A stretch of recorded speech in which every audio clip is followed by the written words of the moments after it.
After years of pretty much nothing from the Japanese manufacturers in the entry premium adventure bike segment, we suddenly have two options.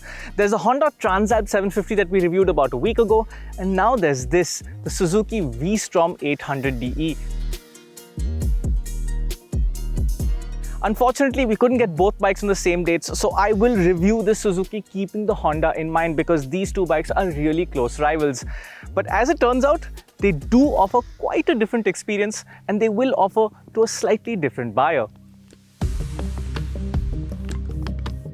Now, both the Transalp and the Suzuki V-Strom 800DE are trying to give you a similar experience on paper. They both have 750 odd cc engines. They both cost around 10 lakh rupees ex-showroom, and they both try to give you this impression of being off-road machines with large 21-inch front wheels and pretty good suspension travel. We didn't get to spend much time with the V-Strom, but I can confidently tell you that this bike is much more suited to off-road riding than the Transalp.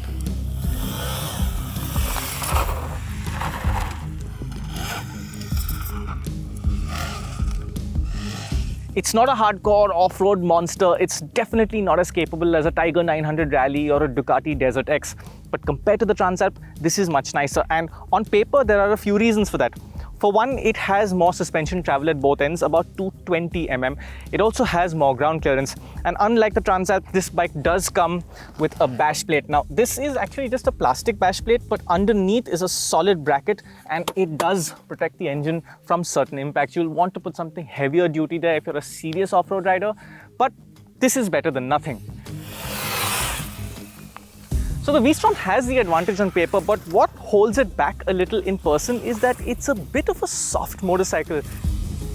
The suspension is a little soft and squishy in its stock settings, and when you start to push it hard, for example, you get over an obstacle and then you have another obstacle and the bike lands into it, you will feel the suspension bottom out at both ends.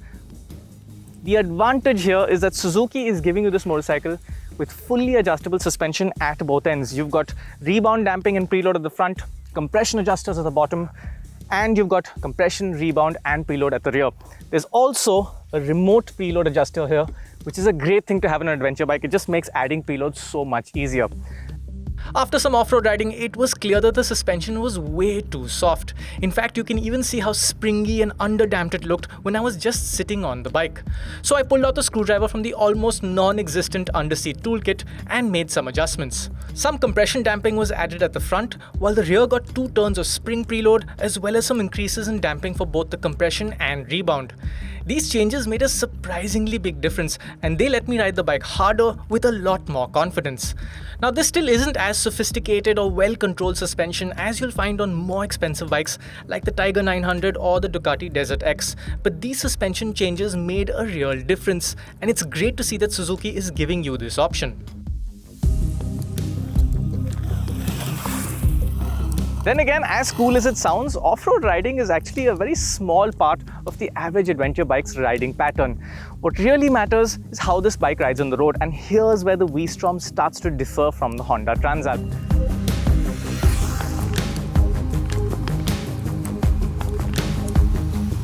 First of all, this is a heavy machine, over 230 kilos, which means it weighs as much as a previous gen Tiger 800, the new gen 900, the Ducati Desert X. Those bikes are all actually lighter than this thing.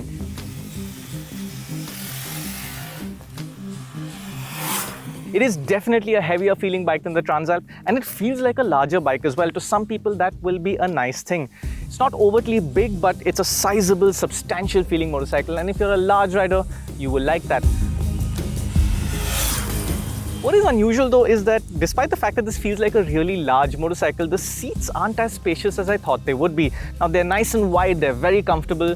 I am a little over 6 feet tall and I do not feel trapped in here, but I am aware of the fact that I'm sitting right on the end of the rider's seat as it rises to the pillion.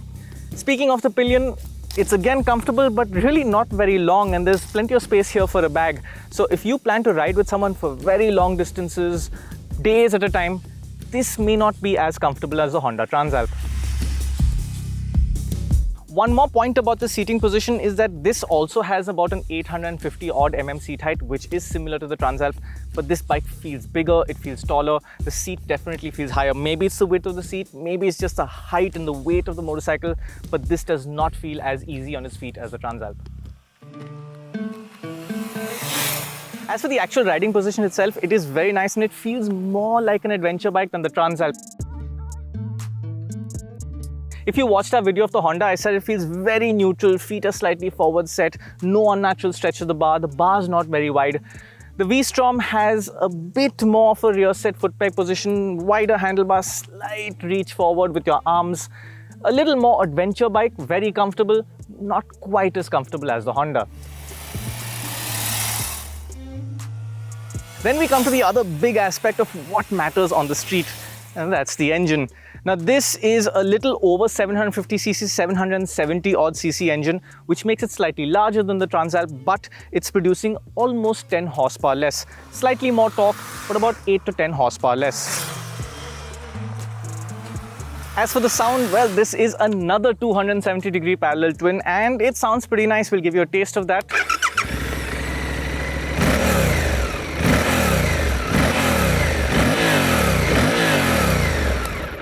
Typical 270-degree sound. It's a nice deep sound, maybe a little deeper than the Honda Transalp, but effectively this is now the most common sound in the world of big bikes. In city conditions, the performance is really very good. There's excellent bottom end torque, good tractability. The clutch is a little on the heavy side, again not as light as the Transalp. The steering isn't as light as the Transalp. It's a slightly more cumbersome bike to ride than the Transalp, but really not bad. This is an easy bike to get along with, and the throttle connection is really smooth and natural as well. As for engine heat, we are riding it in slightly better conditions than when we rode the Transalp. It's not as burning hot, and this engine displays a similar tendency of throwing off some heat onto your legs in the city, a little bit of heat once you build up speed, get out of the city, out onto the highway. But it's not really too bad. It's similar to Transalp, maybe on a similar level considering the difference in weather that we're having. There is heat, but it's not terrible. Something worth mentioning is that this is a surprisingly high compression engine, and there's a sticker on the fuel tank that recommends a minimum of 95 octane fuel. Thankfully, that is now widely available across the country, and it's not painfully expensive either. As for outright performance, this is a really strong performing engine, but ridden back to back with the Honda, it does not feel as quick. It doesn't have that same swell of torque that you get at almost any point on the Honda. You do need to rev it a little bit more. As for highway speeds, again, it doesn't feel as relaxed as the Honda. The Honda could be doing about 140 in 6th gear at just about 5,000 RPM. This bike is doing about 1,000 RPM more. This engine also starts to put out a few vibrations above 5,000 RPM. That's still a good highway cruising speed. You could hold 120, 130, quite smooth, but above that, you start to feel a tingle in the foot pegs, a little bit in the handlebar, and it starts to build from there. Not really a problem because anything above those speeds on our roads just isn't sustainable or sensible. It's there, but again, this is an engine that is tractable, easy to ride, lots of torque, and it'll take you across the country very effortlessly. Speaking of, wind protection is also quite nice. This windscreen has 3 adjustment settings. You do have to remove the bolts and you can place it up and down. It's right now in its highest setting, and I found it to be quite good. A little bit of buffeting on the helmet, not too bad. It blocks off most of the wind, but does allow some refreshing wind to keep you cool. I could spend a lot of time touring on this motorcycle. As for handling, this definitely feels like a large and somewhat soft motorcycle. It doesn't carve through the corners as effortlessly as the Honda. It will get through corners well, but you are more aware of the weight at all times. The rear shock is definitely better behaved than the Honda, but the front end tends to dive if you get on the brakes. You're more aware of the fact that you're on a bigger, heavier bike. Again, those suspension changes made a noticeable improvement on the road as well, and the bike felt more responsive and willing to hold a line.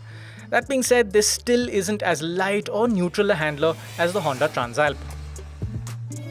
When the bad roads inevitably arrive, this suspension eats through just about anything, and you really won't be too concerned about the quality of the road surface ahead when you're on a V-Strom 800DE. The tires are the same as the Honda. These are the Dunlop Trail Max Mixtor. It's a 21 front, 17 rear against the Honda's 18. And the braking system is the same as well. Simple axial caliper, simple axial master cylinder, and like the Honda, it's good enough. Not fantastic, but good enough.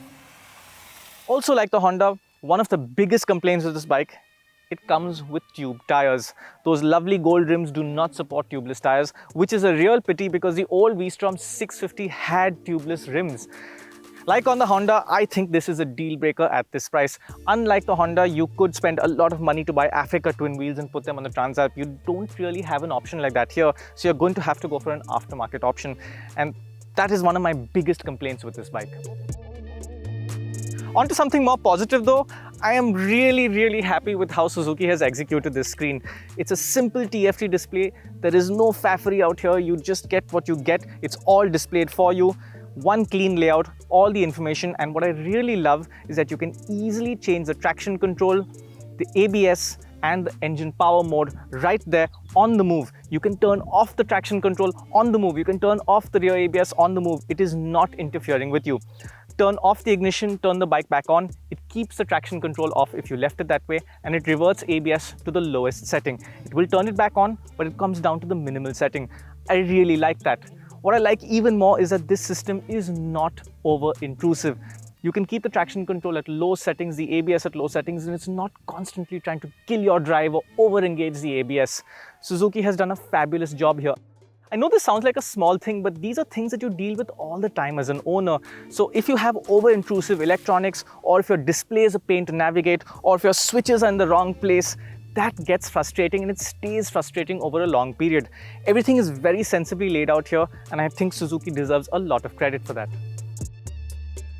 Features-wise, this motorcycle is really well equipped as well. Like I said, the display is very nice. You have about 5 levels of traction control, including off. You have 3 power modes. If you want really sharp, aggressive power delivery, you've got A mode. You want something very dull and lazy and chill, you can put it in C mode.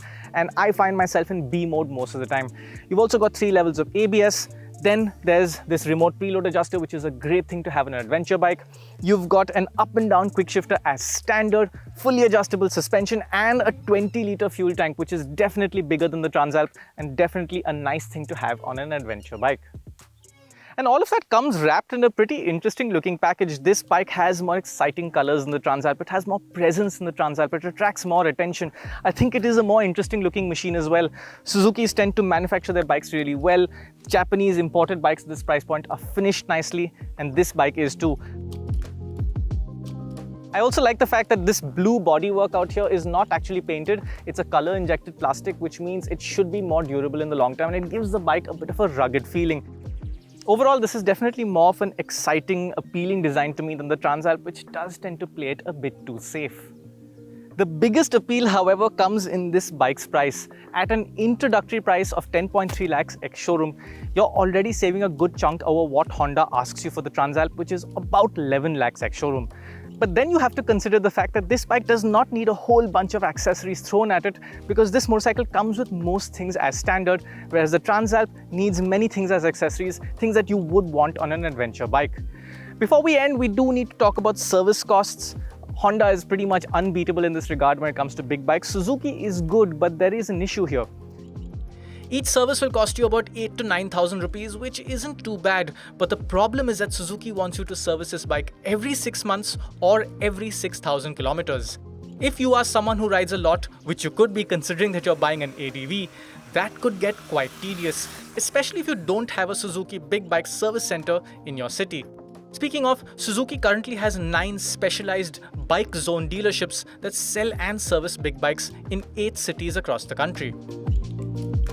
Nevertheless, I think this is a really nice motorcycle, and it comes at quite a nice price tag. It is a great all-rounder. It's not outstandingly good at any one thing, but it does almost everything really well. And this bike will appeal to a lot of people as long as you know what it is and what it isn't.